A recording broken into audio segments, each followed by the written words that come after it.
Hello and welcome to another edition of Addition. I'm your host, Addy Snowden. I'm a big tech product manager, mathematician, futurist, tech optimist, artist, and creator, and I'm here every week bringing you the news, the hot topics in tech, some career advice, and letting you know what I'm geeked out about this week. So before we get into today's episode, which is a really good one, I want you to go ahead and hit the like button if you're watching on YouTube, subscribe if you're not already subscribed. If you're listening on your podcast player, go ahead and leave a 5-star review right now. Go ahead and share this podcast with a friend, with a neighbor. If you came across this on LinkedIn, go ahead and repost. If you came across this on Twitter, go ahead and repost. You know the deal. Like, share, and subscribe to the podcast. So my Instagram and TikTok is at Addition with Addy. Twitter is at Addition Pod and at Addy Adewusi. You can subscribe to the Substack, which is how you get every episode directly into your email inbox. That is additionpod.substack.com. And I do accept sponsors. You can email me at additionpod@gmail.com. It felt so good. I got my first sponsorship check deposited into my bank account today. So I'm feeling awesome. I appreciate the support, you guys. Okay, so let's get into the hot topics in tech. So we have to finally talk about Kamala Harris's Gen Z marketing team and how amazing they are doing on social media. So CNN finally released an article explaining, and I'm actually going to read the headline of the article. It's called Inside the Gen Z Operation Powering Harris's Online Remix. Okay. And they put a lot of effort into this article. It's a deep dive. I have it linked in the show notes. I highly recommend reading it. So I'm going to read a couple quotes from the article. So I quote, "The group that runs the @Kamala HQ TikTok is very young. Run by Parker Butler, 24, with Lauren Cap, 25, the 5-person Gen Z team has been given training and ground rules and then empowered to cook online. The team consists of a lot of young people who just get the internet instinctually," Butler said in a Friday interview with CNN. "Each campaign's social media account has its own personality with content and format curated to suit its viewers. The campaign's X account, for instance, is geared toward political junkies. Instagram is very millennial, Facebook aimed at older folks, and TikTok for a young audience," says Butler. So that's one quote. I'm going to do another quote because a lot of you guys have been following Kamala HQ, which all of a sudden had millions of followers, and this explains how that happened. So I quote, "Biden HQ, a social account on multiple platforms, was rebranded as Kamala HQ in the hours after Biden passed the torch to Harris. The account's following now at over 3.3 million followers, doubled overnight in the hours after it switched over. The Kamala Harris TikTok, her personal handle, gained 2 million followers in the 24 hours after it began posting on July 25th and is now up to 4.3 million followers. Feminine, this is so hard to say. This is a Chapel Rosan. This is Addy. I'm going to say it slowly. Femininomenon, a TikTok created by Cap and posted to the @Kamala HQ account with audio from the eponymous song by Gen Z pop star Chapel Roan, is the account's highest performing and most liked post with 56 million plays and 7.3 million likes," end quote. Okay, that was a lot. First, I'm going to just toggle my settings real quick because I'm also live on TikTok and just need to do this really quick update. Okay. All right. So Kamala HQ, everyone's been talking about it and I have not talked about it on the podcast because honestly, it took a minute. It took a minute for me to register that we even got a new not vice president, but presidential candidate when Biden stepped down. And I also wasn't sure what the reaction to Kamala was going to be. You know, she's a woman. We've only had 2 recently, Hillary Clinton and Kamala Harris, and she's also a woman of color. She's of Black and Indian descent. So I really didn't know how this was going to go. So we've all been watching Kamala's on TikTok. Like she's created so many trends. I got into Chapel Roan because of that femininomenon TikTok that was referenced in the article, and have gone on to now really listen to the Chapel Roan album. Brat was also something Kamala used in her social media based on the Charlie XCX Brat album, which I also have now made TikToks to, I've danced to, I've listened to pretty much the whole album, and all of a sudden like Charlie XCX now. So these Gen Zs, their age ranges, well, 24 and 25 are the two people that they mentioned here, are influencing the world and through this presidential election. And I think it makes sense. Kamala needed to get young people on board to support her campaign. And she also needed to market in a way that was going to create virality. And I believe that the best way to do that is by appealing to young people, appealing to trending platforms. Like CNN is going to talk about what's going on TikTok, whereas TikTok's not always going to talk about what's going on in CNN. What young people are doing is always, where the future is and what people are paying the most attention to. So just props to Kamala for having this amazing team. And also props to the Gen Zs who are influencing the world, who are influencing culture through running these TikTok and social media accounts. So right now it's working pretty well. So I don't know what's going to happen in the election. This is not a political podcast. But I'm a marketer, and I'm also a technologist, and I'm also a creator, social media, etc. So this was a story that I just had to share. This article actually came out today from CNN, August 10th. Oh, it published August 10th. So, but it somehow just got promoted on TechMeme, which is where I get most of my news today. So I guess TechMeme was a little slow. So check out the article. It's in the show notes. Let me know what you think. Do you think we should be worried that people could be this influential through social media, or do you think this is a sign of things to come? All right, so the next article, actually, it came out a few weeks ago as well, and I've been sitting on it because I found it so hilarious. It's an SF Gate article titled "A Cesspool: Laid Off California Tech Workers Are Sick to Death of LinkedIn." I found this title so hilarious. Like I came across this article maybe a few weeks ago. It was published July 31st. So I guess a little over 2 weeks ago now. And just by reading the headline and looking at the photo that they used to describe this, communicated so much but I wasn't ready to talk about it on the podcast yet because it's so real. So I wanted to dedicate some time to we need to talk about LinkedIn. I feel like we need a reset right now. So I'm going to do some quotes from the article just to give you context as to what it's about. Of course, it's in the show notes. So I quote, "Over the past few years, scores of California tech workers have ended up in the exact same position, laid off, looking for work on LinkedIn, and sick of it. LinkedIn, part job site and part social network, has become an all but necessary tool for the office job seeking masses in the Bay Area and beyond. As tech companies gut their workforces, people who would otherwise give the blue and white site a wide berth feel compelled to scroll for hours every day for job opportunities.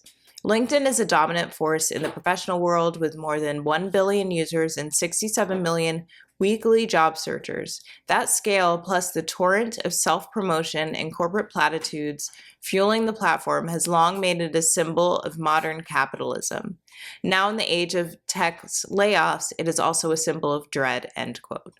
What a way to open an article. Like we all have a love-hate relationship with LinkedIn. I'm currently in a love relationship with LinkedIn, but that is 100% because I'm not actively seeking a new job right now.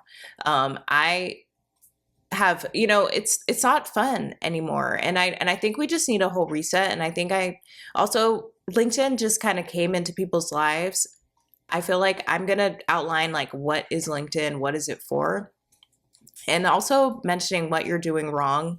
And I'm not saying you as a job seeker, I'm saying you as someone who is on LinkedIn, you have a profile, but you're just not maximizing it. It's like at this point, it's another Facebook if you're not using LinkedIn to your advantage. So I'm going to go through my perspective and my opinion on what we could be using LinkedIn for, because that's 1 billion users and 67 million weekly job searchers. That's a huge audience and community. So, all right. So what is LinkedIn? LinkedIn is, for me, it's an online resume. It's a job board, and it's also a marketing platform for people, organizations, and companies. So it's a way for me as an individual to market myself, organizations like nonprofits or groups. I'm sure you guys have seen LinkedIn groups. They can promote themselves and gain followers and members. And also companies. Companies use it so much for branding. I see a lot of HR type content like, oh, it's so great to work here. You know, here's our new intern, like that kind of stuff. But companies also run ads as well to promote, because people are on LinkedIn, because it's Facebook now. People just scroll it because that's how they find out what someone they went to college with 10, 20 years ago is doing. All right. So what is it for? So for me, number one, it's relationship building and relationship nurturing. So LinkedIn is it's really low access. Like let's say I wanted to follow Charlie, like if I wanted to connect with Charlie D'Amelio, if I followed her on TikTok, there's no way I'm not going to say there's no way she's going to follow me back, but I'm not going to I'm not going to think that she's going to follow me back. Like, that's just not what TikTok is for. Whereas LinkedIn, if she was on LinkedIn, I sent a connection request, there's a chance she may accept that connection request. She maybe she wants to network with people in Google or in marketing or things like that. Whereas so you can build new relationships, like a cold email, a cold connection request. People are going to be way more receptive to that on LinkedIn. And in a way, that's why it's like Facebook. They do have the following tool now where you can just follow people. But I feel like everyone that I follow, I would want to have a connection with on LinkedIn. So most people are still submitting connection requests, and it's up to your discretion whether to accept them or not. It's also great for relationship nurturing. Some people you may not talk on the phone with every night, but they kind of keep up with you through LinkedIn. They at least know where you're working. They know if you went back to grad school or something like that. So it's, and the more you post, you can nurture that relationship more and make people feel like they do still know you, even though it's been a long time. They have an idea of what you're doing, who you are, what you're about because of LinkedIn. So number two, personal branding. LinkedIn lets you customize. You get a profile picture, you get a background, you can have a headline. It's the perfect personal branding platform. It's like, it doesn't have to be exactly what your resume says. It can be what you want. It could be completely set up for your next role. Like, let's say you're in marketing now, but you wanted to move to sales. Your LinkedIn could be sales focused. It can be whatever you want it to be. It's a blank slate, blank canvas. So personal branding, company branding. So you can create company pages, even if you don't have an official LLC, but you help people with resumes or do tutoring. You can create a company on there. Or if you have a more involved business or side hustle, you could create easily for free, just create a company page and start building your company brand. And of course, big companies do that as well. And then recruiting. So people who are looking to fill positions at companies, that's their job. They're going to be looking through LinkedIn as well. So there you go. And also research. So before I'm doing like an interview, even if it's a podcast interview, like I have their LinkedIn pulled up. I take a look to see what their interests, their hobbies, their activities, what are things that I can connect with them on. All right, so that's what LinkedIn's for, in my perspective. And I just want to remind everyone of this, because what it's not supposed to be for is as soon as you get laid off, you post that you're open to work and start messaging people randomly. That is what LinkedIn is not for. Okay. So what you are doing wrong. So this is from my perspective as I'm scrolling LinkedIn, because I like to keep up with my network. It is Facebook for me. I don't have a Facebook. So if I want to see what's going on in my network, I'm on LinkedIn. All right. So what I see people doing wrong. Number one, not posting.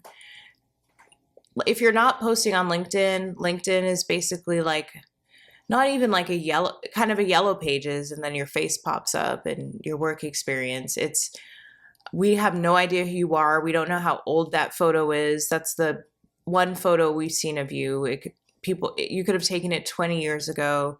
We don't know if you have a family. We don't know anything about you. So if you don't post content, so that's the number one thing I see people doing wrong. Next, not showing who you are. I kind of touched on that. Like, no one wants to work with a piece of paper with credentials. You know, who is the person behind this person? Like, a lot of the main thing that tells me about who most people are on LinkedIn is where they went to school, their work experience, but we are so much more than that. And I think that tells a very flat story and also lets you be vulnerable to let people create an identity for who you are. Based on your school and your education. Like, people are judging you completely from your photo, your work experience, your school, and your education. So post more, then you have more control over your brand. All right, not keeping it up to date with new job skills and responsibilities. Yeah, so definitely update your LinkedIn. I see this most for people who are laid off. They're afraid to acknowledge that they're not that company anymore, but I think that's really stifling. I think I love when people put career break, volunteer, sabbatical, because it's real, you know. Everyone knows. Like, I mean, they're gonna find out at some point that it's been a year and you haven't been working there. You know, I think keep it up to date. And if you get a new job, update it. If you go back to college, update it. If you take a photography class, it's completely irrelevant to your professional life. Add it to your LinkedIn. It adds so much more color to who you are as a person. All right. Another thing that I see people doing wrong, focusing on posting certifications and course completions instead of what you're doing with them. Like, my biggest cringe, like, really grinds my gear is when I see people like in 10 weeks post that they completed 10 certifications or 10 courses. And this is not me being a hater. Like, I absolutely take those certifications, take those courses and add them to your LinkedIn. But it doesn't say anything other than you passed a test. It doesn't, most recruiters, I mean, they don't even care if you got a degree in the subject. They want to see, do you have actual work experience in it? So I think unless you're communicating that, hey, I'm someone who's a continued learner, but if you actually want to impress someone, instead of, posting that you completed this AI course, like, create something with that AI. Do you get what I mean? Like, show an example, show a template of something that you have, what you learned, even if it's a blog post, like, hey, I took this course, I learned this, I learned that. This is how I plan to implement it in my day-to-day. You got to take it to another level. Oh, thanks for liking the live, Jolene. All right. And then not using a professional headshot. That's another thing I see people doing wrong. Like, they literally just take a selfie and that's their LinkedIn picture. I see men doing this a lot. And for women, I see a lot of women who you can tell that the photo was taken at a party and it has that like extra flash and you can kind of tell that they've been drinking a little bit. They got that little glint in their eye. You guys know what I'm talking about. Like, that really gets under my skin. I don't know why, but I'm just like, of all photos, that's your LinkedIn photo. Like, that's the one photo that you had on your phone that you thought was a good idea to be your professional resume photo. There's AI for this now. You can just upload a regular photo and then get it headshotified, like get it professionalized. It's not that hard. I can add one to the show notes. Thanks for the gifts, Jolene. I really appreciate that. I'm live on TikTok, you guys. All right. So, so use those. Jolene used an AI headshot maker and it was so easy. It was like less than $10 and she got like 100 options for headshots from just using a regular picture. She's not using it, but it was cool. Okay. Next, what you're doing wrong, not outsourcing if you don't have the time. So this is geared more to more senior people. I learned recently that a coworker of mine uses a LinkedIn agency to post content for him. Find someone to do it for you, okay? There's no excuse because one day you're going to need LinkedIn and you don't want to be one of those people who just adds the green circle open to work and is now constantly pestering their communications for jobs. All right. And then focusing on engagement metrics. So LinkedIn, I don't know why they don't do this, but hey Tay, LinkedIn, I don't know why they don't do this, but they don't show views. Like TikTok shows how many people viewed. And if like, I think that's positive reinforcement. Like even if I got 2 likes, if I got 1,000 views, I'm like, yeah, I got 1,000 views or more than that. And LinkedIn shows you your views. You just got to click into it. But I think people post on LinkedIn and they're so nervous because they're like, oh my God, this is like my biggest professional community. I don't want to make a mistake posting. And they get 2 likes and they don't look to see how many views. And it's like, no one cares about me. I'm never going to post on LinkedIn again. That's not true. A lot of our posts get a lot of reach.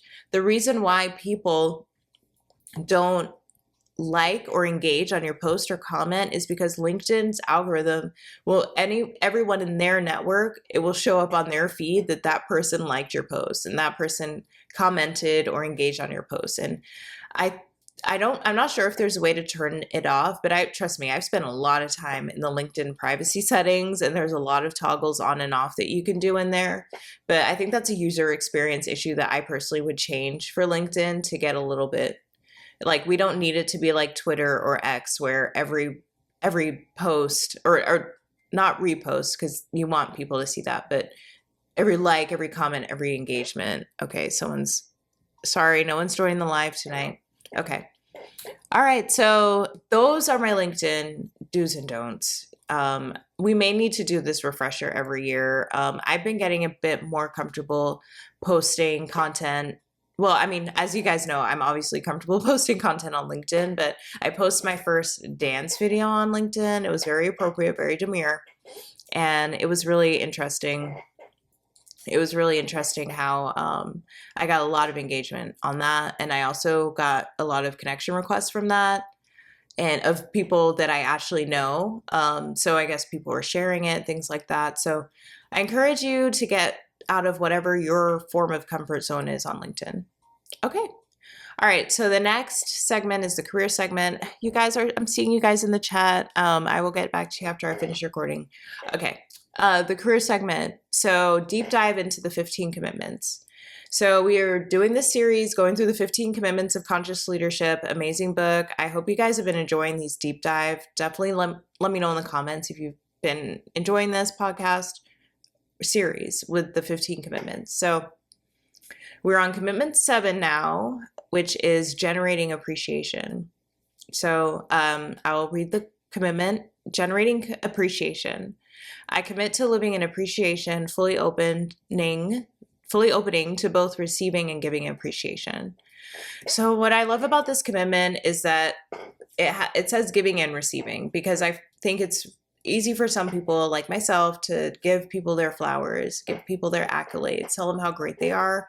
But if someone tells me something positive about myself, I may second guess it or think they're just saying that or think they're, just trying to gas me up. I'm a little untrustworthy, But now that I'm practicing the 15 commitments, I'm committing to being open to receiving appreciation. So that's something that I love that they emphasize, and also giving appreciation. So I can share a story about how I've done this recently. I wanted to break the ice with someone at my company, and I never met them before. I didn't know anything about them, really. So I just sent an email of appreciation and with the subject line, thank you. And that paid so many dividends to be like, what a great entrance to a relationship with someone, hearing everything that they respect and admire about you. I mean, no one's going to resist that, like, not in a manipulative way, but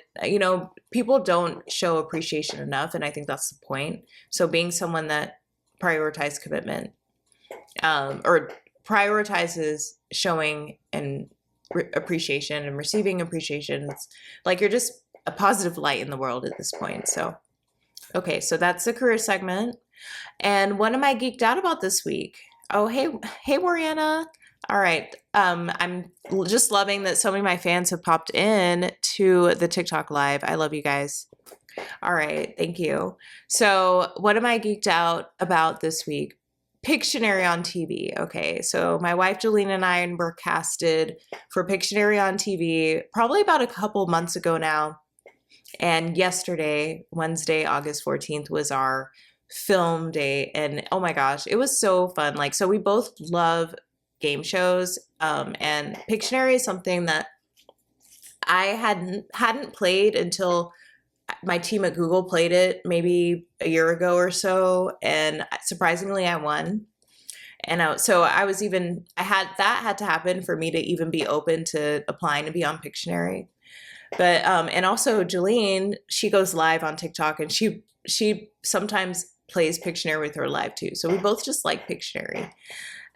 We like to draw and all of that stuff. So anyway, so we get casted. We had to go through several rounds of auditions, believe it or not, to go on Pictionary on TV. But we excelled, and they gave us positive feedback throughout the way. They made us feel really confident that we were gonna, be good contestants on the show. But you never know until you actually film it. So we filmed it yesterday. We had celebrity guests, I guess, like their coaches, team captains. I'm gonna put the link to the show, not our episode, but the show in the show notes so you can see how the show goes. But we got partnered with Lonnie Love, who is someone who I grew up watching on TV. The other team had Kel Mitchell, who I also grew up on watching TV. He's from Kenan and Kel, obviously, and the host is Jerry O'Connell, who was an absolute hoot. Like, talk about, I'd never been around a comedian / host in real life. And I mean, you have to really, it's being a leader in a way. And he's really good at what he does. Super funny. So yeah, so we filmed the show. We can't tell you the outcome, what anything happened, but we had an absolute blast. And we were literally, I just found it on TikTok. I just saw this TikTok ad, and it was like casting for Pictionary, and applied. We both applied. Jolene got the call back, but because I was her teammate, I got to go with her. So it was such an amazing experience. So it was so glad to catch up with you guys. Please stay tuned for next week's episode. I don't even know why I said that. I'm just happy to record a podcast that I'm really excited about. Tech news has been a little bit negative. So it's really fun to share this positive news with you guys today. All right. Have a great day. Bye.